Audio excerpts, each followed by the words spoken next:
¿Qué son los falsos positivos? Transcurría el periodo de presidencia del señor Álvaro Uribe Vélez del 2002 al 2010. En este ocurriría un suceso que impactaría a todo Colombia, llamado los falsos positivos. Las madres de las víctimas reclamaban y solicitaban a gritos el porqué de la desaparición de sus jóvenes hijos. Los hijos, a su vez, aceptaban recompensas por parte del ejército, recompensas como mercados, como ganancias, como sueldos, cosas que les podían dar, pero luego estos mismos los masacrarían. Todo esto pasó en la ciudad de Soacha.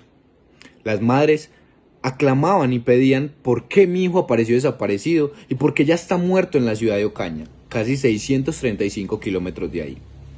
Todo esto fue al cargo del señor Álvaro Uribe Vélez, quien hizo caso omiso y prefirió otorgar la responsabilidad al coronel Mejía, quien en muchos de los audios y en muchas de las explicaciones era el que daba la orden de asesinar, de masacrar o tan siquiera de cortar todo lazo que tenían con esos jóvenes.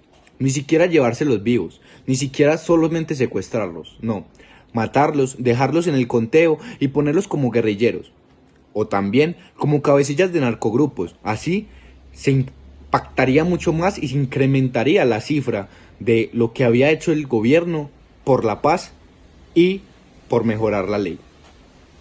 Todo esto ocurrió al mando de él, quien después de muerto fue reemplazado por Mario Montoya, literalmente un asesino.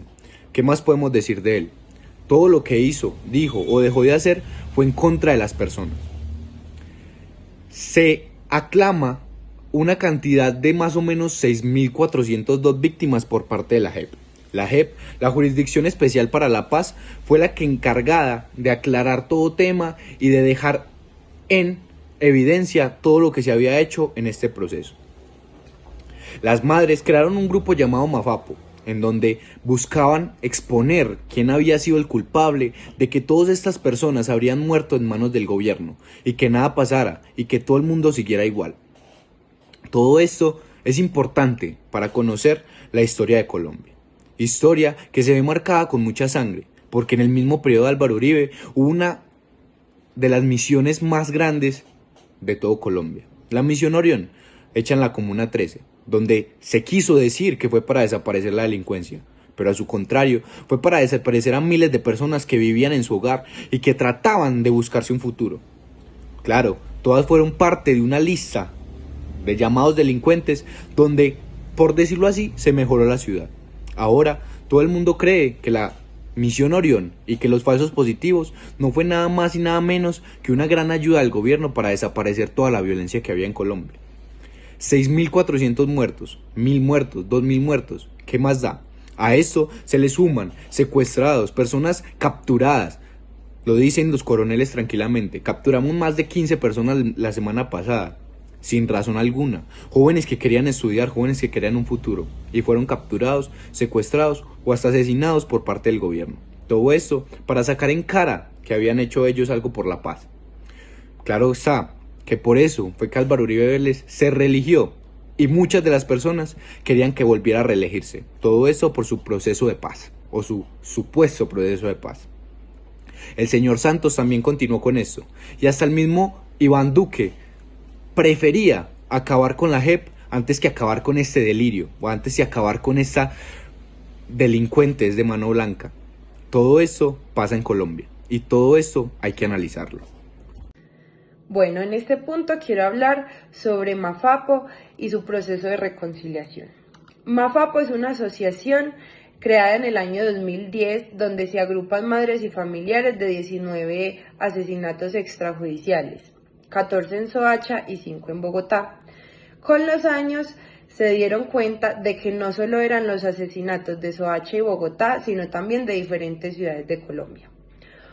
Uno de los grandes objetivos de esta asociación es la búsqueda de la verdad y limpiar el nombre de sus familiares, ya que fueron presentados como guerrilleros cuando no era así. Uno de los grandes proyectos por los que esta asociación se ha vuelto famosa es el Costurero de la Memoria, donde se reúnen una vez a la semana y tejen obras maravillosas y cuentan lo sucedido con sus familiares y de alguna manera pueden así cerrar su herida. Bueno, Mafapo también se ha vuelto famosa por sus proyectos donde dan charlas en instituciones, universidades y otros lugares donde buscan concientizar y visibilizar lo que ha sucedido durante los años y que esto no quede impune. Hoy en día podemos decir que Mafapo se ha posicionado con fuerza, ya que sus integrantes contribuyen a una forma de catarsis donde pueden expresar sus emociones reprimidas y transformar su dolor en fuerza para luchar no solo por sus familiares, sino por las miles de víctimas que ha dejado la guerra en Colombia. Hablando del proceso de reconciliación con Mafapo, se entiende por reconciliación recobrar las relaciones entre las personas que se encuentran implicadas dentro del conflicto, pero su acercamiento debe ser voluntario para poder conectar de nuevo. Podemos decir que un caso de reconciliación positiva con las madres de Mafapo es el del exmilitar Juan Esteban Muñoz, donde se reúne en una mesa con las madres a esclarecer lo que pasó con sus familiares y donde se muestra arrepentido y quiere reparar los daños para así poder crear un vínculo y hacer parte de un proceso conjunto. También debemos ver que el proceso de reconciliación entre Mafapo y el Estado no ha sido del todo efectivo, ya que pedir perdón públicamente en el año 2023 en la Plaza de Bolívar no es suficiente para reparar las víctimas. Así como el caso del exmilitar Juan Esteban Muñoz, existen casos de militares que aceptan su culpabilidad y tratan de reparar y reconciliarse con las víctimas. Pero también hay muchos militares que creen que hicieron lo correcto ya que estaban luchando por su país. Es por eso que Mafapo no para de buscar justicia, para poder así tener una verdad absoluta y encontrar paz. Bueno, yo les voy a empezar a hablar del impacto social y político de los falsos positivos. Voy a empezar dando como un contexto breve, que es donde Colombia proviene de una historia plagada de conflictos internos y políticas al servicio de solo unos pocos. Esa era multiplicadora de los actos violatorios de los derechos humanos y crímenes de Estado que se entrelazan con las acciones de los actores bélicos como lo son la guerrilla, los paramilitares y otros sucesores que también incluyen a la fuerza pública. Bueno, sin que el Ejecutivo de respuesta contundente, al menos, por lo menos que ya tengan como su responsabilidad, es un caso pues que son los falsos positivos, entendidos como estos como civiles usados en vida o muerte, a modo pues de supuestos éxitos operativos de las fuerzas militares, como ejecuciones extrajudiciales, sin tal hecho pues que hagan un escándalo como lo fue en el 2008 por las mares de Soacha y que pues permitió visibilizar algo que no era como aislado o nuevo en la nación, insignificante pues de transformaciones legales, sin presupuestos contra los cuerpos armados del Estado, y más aún en el 2010 se pudo pues como establecer ciertas prácticas que no habían desaparecido sino incrementados ante el 2009. Bueno, los falsos positivos en Colombia se refieren pues a una serie de ejecuciones extrajudiciales llevadas a cabo por miembros de las Fuerzas Armadas del país, quienes presentaron como combatientes muertos a civiles pues inocentes con el fin de hacer creer que habían sido guerrilleros muertos en combate. Los falsos positivos han tenido un gran impacto social y político ya que son graves violaciones de los derechos humanos y crímenes de guerra. El impacto social se empezó pues como una desconfianza en las instituciones, donde los falsos positivos erosionaron la confianza de la ciudadanía en las Fuerzas Armadas, la justicia y el gobierno. Esto fue como una idea de que las instituciones podían manipular la verdad y actuar imponentemente, un género de gran desconcierto y desconfianza en las autoridades. También está la estigmatización de las víctimas, que es donde las personas fueron pues víctimas de prácticas en su gran mayoría de clases bajas y provenientes de zonas rurales, lo que profundizó mucho la estigmatización social. Las familias pues, de estas víctimas se enfrentaron no solo a la pérdida de los seres queridos, sino también como la dignidad de ver cómo se les presentaba como criminal. Está el revuelvo y dolor en las comunidades afectadas. El dolor de las víctimas se multiplicó por el hecho de que muchas veces los cuerpos de los civiles eran presentados como si fueran guerrilleros caídos en combate, lo que intensificó pues, el sufrimiento de las comunidades que los conocían, los veían como parte de su tejido social. Y hay una muy importante que es el impacto psicológico, que es donde el fenómeno tuvo pues efectos psicológicos devastadores en las familias de las víctimas, quienes no solo tuvieron que lidiar con la pérdida, sino con el proceso de búsqueda de justicia y reparación, lo cual fue pues como se convirtió en una carga emocional demasiado constante. Ya otras ahí, por finalizar, más bien, como ves, en el impacto social también causó un profundo dolor y sufrimiento de familias de víctimas, un testimonio de la deshumanización de los más vulnerables y evidenciaron pues la desigualdad socioeconómica y la corrupción en las instituciones. Ahora les voy a hablar pues del impacto político. El impacto político generó pues muchas posiciones contradictorias en los altos dignatarios del Estado. También provocó choques entre el gobierno nacional y la fuerza pública. Han generado mucho rechazo y generaron mucho rechazo y condena internacional. El escándalo nacional e internacional, cuando los falsos positivos fueron descubiertos a gran escala en el 2008, el escándalo sacudió la política colombiana, ya que hubo muchas denuncias de violaciones de derechos humanos y el reconocimiento de que el Estado está involucrado en las prácticas ilegales llevaron pues una crítica tanto nacional como internacional hacia el gobierno de Uribe y las Fuerzas Armadas. Hubo un debate muy importante sobre la política de seguridad democrática. Durante el gobierno de Álvaro Uribe Vélez, la estrategia pues, de seguridad democrática se centró más en una agresiva ofensiva contra las guerrillas, pero también resultó un aumento pues, de violaciones de derechos, los cuales los falsos positivos pusieron en evidencia los riesgos de esta política, que priorizaba los resultados rápidos sobre la observancia de los derechos fundamentales. También está pues la impunidad y la falta de justicia, que el proceso judicial relacionado pues con los falsos positivos ha sido largo y complicado, con muchísimas cosas de impunidad. La falta de condenas rápidas para los responsables generó pues un sentimiento de injusticia y un sentimiento de que el sistema de justicia estaba siendo pues como incapaz de castigar las violaciones cometidas por los agentes del Estado. Bueno, están las reformas y medidas de reparación. Aunque el gobierno de Juan Manuel Santos intentó pues como repararlo también mediante de la ley pues de la creación pues de la ley de víctimas y restitución de tierras y la apertura de investigaciones judiciales, el impacto de los falsos positivos sigue siendo una herida abierta en la sociedad colombiana, que sigue pues exigiendo justicia y reparación. Ya pues como para finalizar, pues un breve resumen. Los falsos positivos en Colombia tuvieron pues un profundo impacto social y político.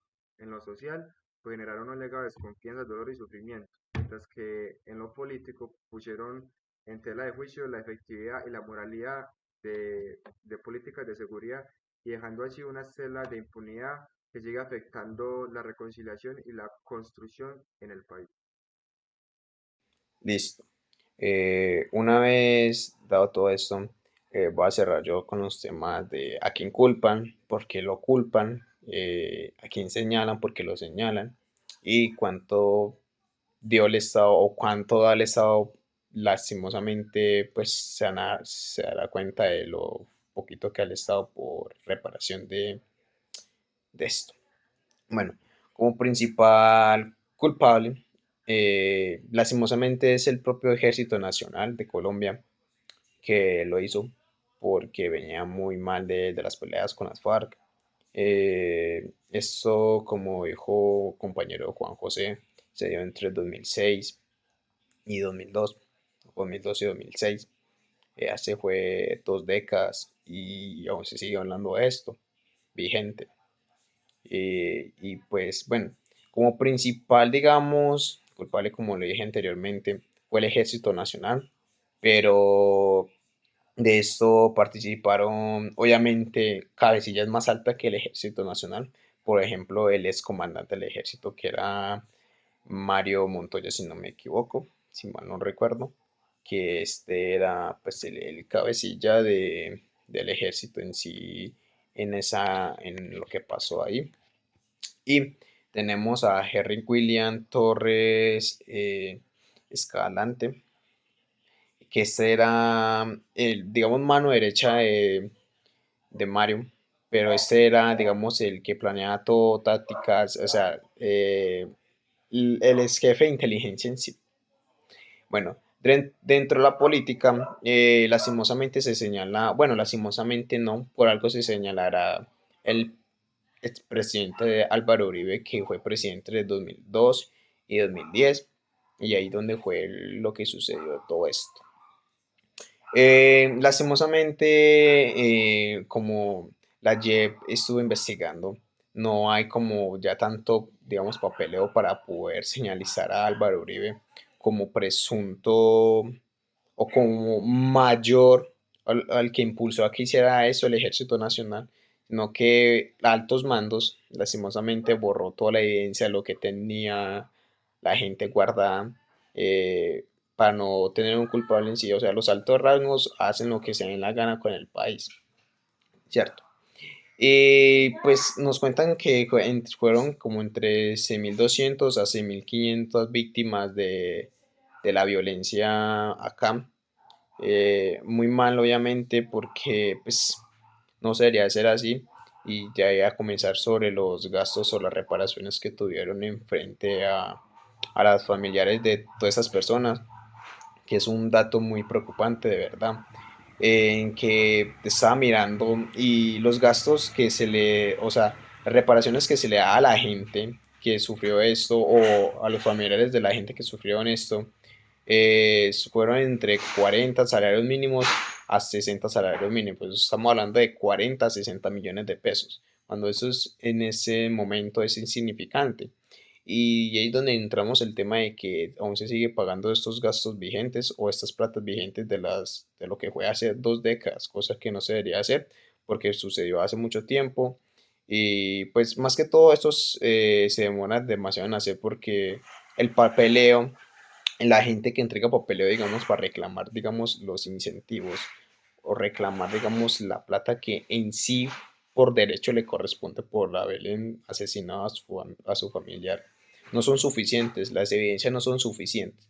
O el gobierno, como es muy vivo, muy liso y muy, muy activo, y si no siempre se les burla del pueblo colombiano, hace que las investigaciones se hayan lo más largo posible y no puedan pagar, digamos, las incentivas de los familiares.